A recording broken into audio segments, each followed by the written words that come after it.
गौतम बुद्ध ने एक भिक्षु को वेश्या के पास क्यों भेजा? किसी मनुष्य में सत्य को खोजने की लालसा ऐसी चीज नहीं है जिसे लोगों को सिखाया गया है। मानव बुद्धिमत्ता के लिए सर्वोच्च को खोजना स्वाभाविक बात है। गौतम बुद्ध ने एक बौद्ध भिक्षु को यह सीख देने के लिए एक वेश्या के पास भेज दिया था। पढ़िए सद्गुरु का यह लेख। गौतम बुद्ध अपने दौर में लगातार यात्रा करते रहते थे और आम तौर पर उनके शिष्यों का एक बड़ा दल उनके साथ रहता था। रास्ते में आम तौर पर भिक्षु कई घरों में आश्रय लिया करते थे। गौतम ने उनके लिए एक नियम बनाया था कि उन्हें किसी स्थान पर 2 दिन से ज्यादा नहीं रहना चाहिए ताकि मेजबानों पर ज्यादा बोझ न पड़े। अन्यथा 10 लोगों को एक महीने तक घर में टिकाना ज्यादातर घरों के लिए बहुत कठिन होगा। यह बस एक दिन भी हो सकता है, लेकिन 2 दिन की अनुमति थी क्योंकि वे लंबी दूरी चल रहे होंगे और सुस्ताने के लिए उन्हें थोड़ा समय। हालांकि गौतम ने कहा कि मानसून के समय वे एक जगह पर 2 से ढाई महीने रुक सकते हैं, क्योंकि उस समय जंगल से होकर चलना जोखिम भरा हो सकता है और कई लोगों की जान जा सकती है। तो वे एक बड़े नगर में रुकते थे और कई घरों में आश्रय लेते थे। मानसून के एक मौसम में भिक्षु किसी नगर में लोगों से भिक्षा लेने के लिए बाहर गए। आनंद, जो भिक्षु बनने से पहले गौतम का बड़ा चचेरा भाई था, बाहर गया और उसने नगर में एक वेश्या से भिक्षा प्राप्त की। वेश्या ने उस पर नजर डाली और कहा, वह एक सुंदर, लंबा और सीधा युवक था। मैंने सुना है कि भिक्षु आश्रय की तलाश में हैं। तुम आकर मेरे घर में क्यों नहीं रहते? आनंद ने कहा कि उसे कोई आपत्ति नहीं है, लेकिन उसे बुद्ध से पूछना चाहिए कि उसे कहाँ रहना चाहिए। औरत ने उसे ताना मारते हुए कहा, ओह, तुम अपने गुरु से पूछने जा रहे हो?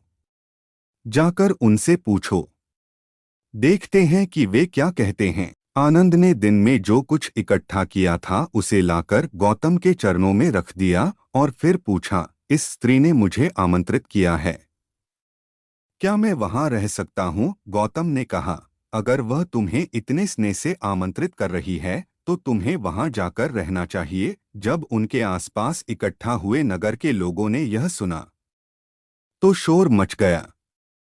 उन्होंने कहा, एक भिक्षु किसी वेश्या के घर में कैसे रह सकता है? यह आध्यात्मिक प्रक्रिया भ्रष्ट हो गई है। गौतम ने कहा, आप इतना चिंतित क्यों हैं? समस्या क्या है? वे सब खड़े होकर चिल्लाने। और गौतम ने कहा, रुकिए, मैं इस मार्ग पर इसलिए हूं क्योंकि मैं देखता हूं कि यह जीने का सबसे शक्तिशाली तरीका है।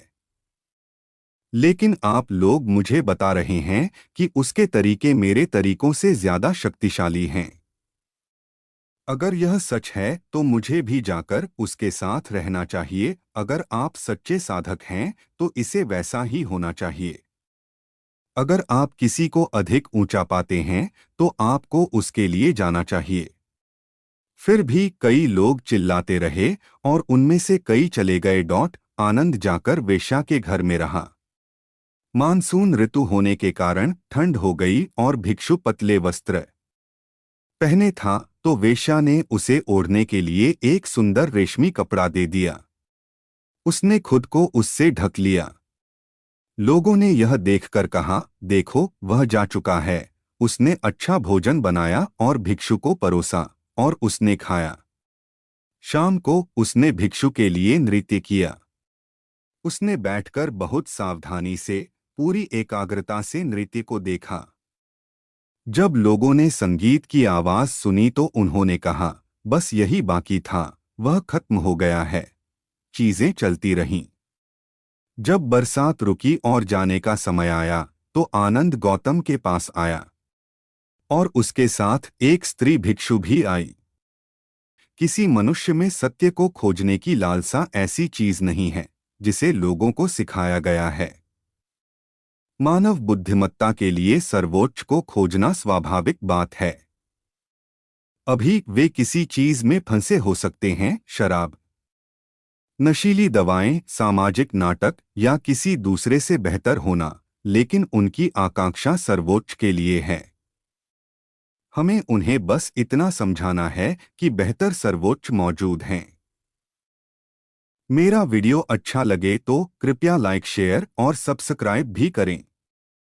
ऐसी है कि हम सत्य को हर दरवाजे से अंदर पहुंचा सकते हैं और हर किसी के मन और दिल पर दस्तक दे सकते हैं।